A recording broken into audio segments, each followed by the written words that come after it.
pada hari ini adalah Yang Berhormat Timbalan Menteri Pengajian Tinggi, Ketua Setiausaha Kementerian Pengajian Tinggi, Ketua Pengarah Pendidikan Tinggi dan Ketua Pengarah Jabatan Pendidikan Politeknik dan Kolej Komuniti. Saudara dan saudari yang saya kasihi sekalian, sepanjang tempoh pandemik, aspek keselamatan dalam pengoperasian IPT amat dititik beratkan dengan berpandukan nasihat dan arahan Majlis Keselamatan Negara, juga Kementerian Kesihatan Malaysia. Dalam hal ini, sebahagian besar daripada keseluruhan 1.2 juta orang pelajar di IPT di seluruh negara telah menjalani aktiviti pengajaran dan pembelajaran secara dalam talian melebihi 3 semester berturut-turut.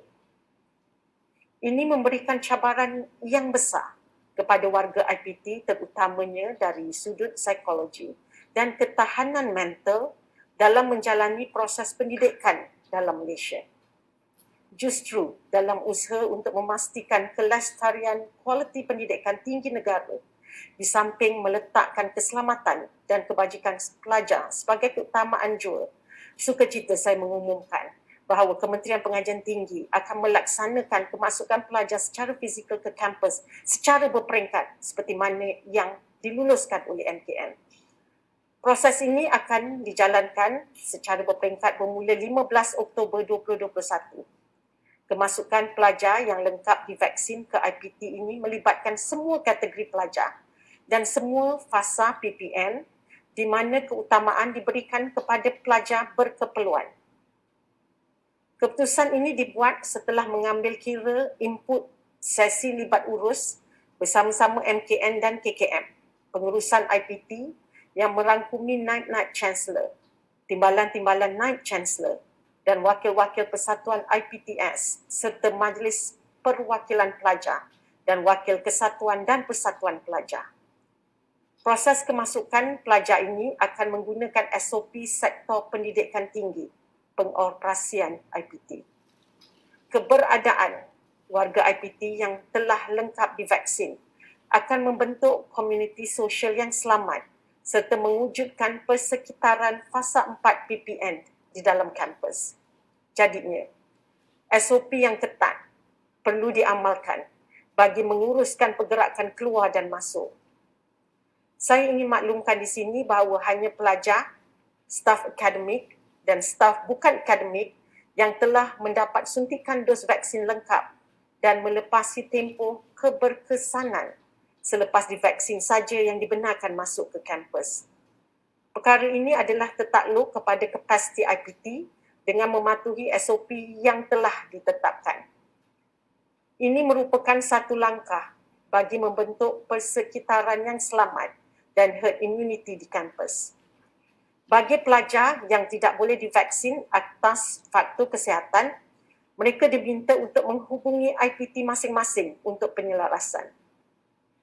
Tuan-tuan dan puan-puan sekalian, bagi melancarkan proses kemasukan pelajar ini, KPT dengan kerjasama Badan Bertindak Imunisasi COVID-19 CITF sedang giat melaksanakan program Back to Campus bagi meningkatkan jumlah warga IPT yang mendapat vaksinasi lengkap sebelum kampus dibuka. KPT mengunjurkan 100% kaki tangan IPT dan pelajar IPT yang boleh mendapat vaksin dan berdaftar dengan MySejahtera akan menerima suntikan vaksin lengkap menjelang hujung Oktober 2021. Sehingga kini, sebanyak 66% pelajar dan 90% kaki tangan IPT telah lengkap divaksin. Oleh itu, saya menyeru semua pelajar dan kaki tangan IPT yang masih belum divaksin untuk segera berbuat demikian. Bagi tujuan ini, warga IPT boleh mendapatkan vaksin secara walk-in di mana-mana pusat pemberian vaksin. Pelajar dan kaki tangan IPT hanya perlu membawa kad pelajar ataupun kad pekerja dan kad pengenalan ataupun pasport. Bagi pelajar baru, mereka perlu membawa surat tawaran kemasukan ke IPT beserta dengan kad pengenalan ataupun pasport. KPT sedar bahawa kemasukan pelajar IPT melibatkan pergerakan pelajar dalam jumlah yang besar. Situasi ini mungkin menyebabkan kebimbangan terhadap keselamatan dan kesihatan pelajar. Oleh itu, KPT menetapkan proses kemasukan pelajar ke IPT dilaksanakan secara berperingkat bermula 15 Oktober 2021 mengikut kalender akademik IPT masing-masing. Justru, IPT perlu membuat perancangan yang teliti dengan mengenal pasti pelajar, menentukan jadual pergerakan dan memastikan warga IPT melalui proses saringan kesihatan yang ketat. Pergerakan pelajar kembali ke kampus adalah berdasarkan kepada dua perkara berikut. Pertama, bagi IPT di Semenanjung, hanya surat kebenaran kembali ke kampus daripada IPT diperlukan.